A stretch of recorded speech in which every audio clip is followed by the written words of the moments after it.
Today, our nation stands at a crossroad. Reverend Wendell Anthony of the Detroit NAACP was part of an important announcement this week as some major corporations took a stand against mistreatment of African Americans. I talked to him about that and what he sees coming out of the protests over the police killing of George Floyd. What we're seeing right now is massive numbers of African Americans in the streets because they've had enough of systemic racism and other inequality.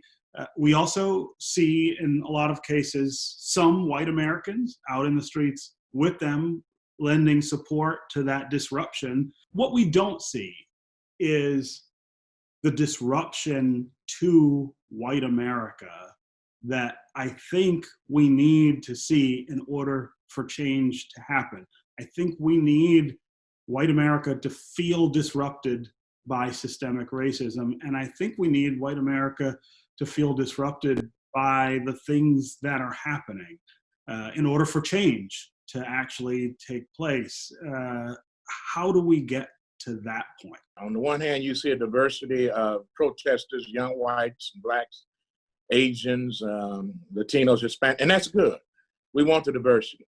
You see some older whites and blacks involved.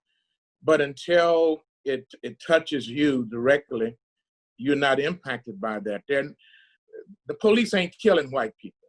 They're killing black people. And it hits right here between the eyes and right here in the heart.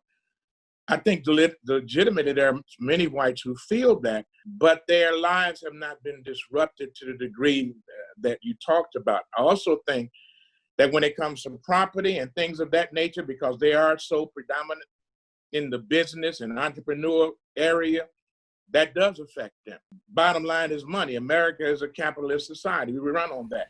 It is indeed unusual to have CEOs to stand up publicly and declare their solidarity with those who are peacefully marching, exercising their First Amendment rights. Like all the leaders here today, we want to be part of meaningful, deliberate change.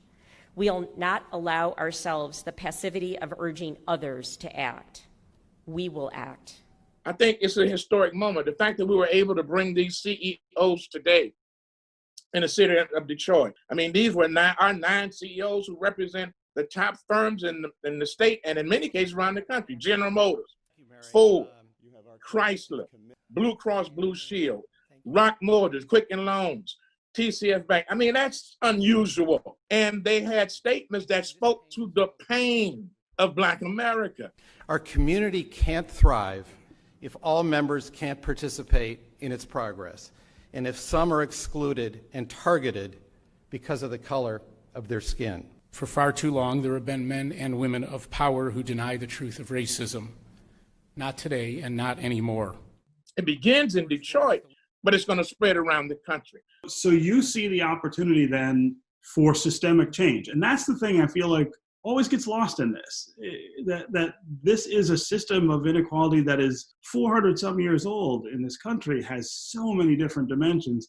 And that's what never gets changed. I mean, I see the opportunity for it to occur. Let me ask you, Stephen, when was the last time you heard the CEO of General Motors and Ford and Chrysler say, we don't support racism, we want an investigation, and that we want to fight against systemic racism and sexism and white supremacy? When the last time you heard that? No. You ain't heard. I have not heard.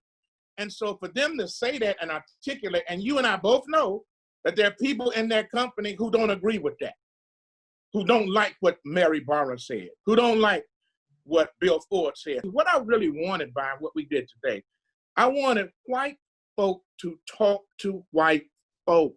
When Dan Gilbert and those people call Washington, when they talk to legislators and the president and senators and them people, they listen.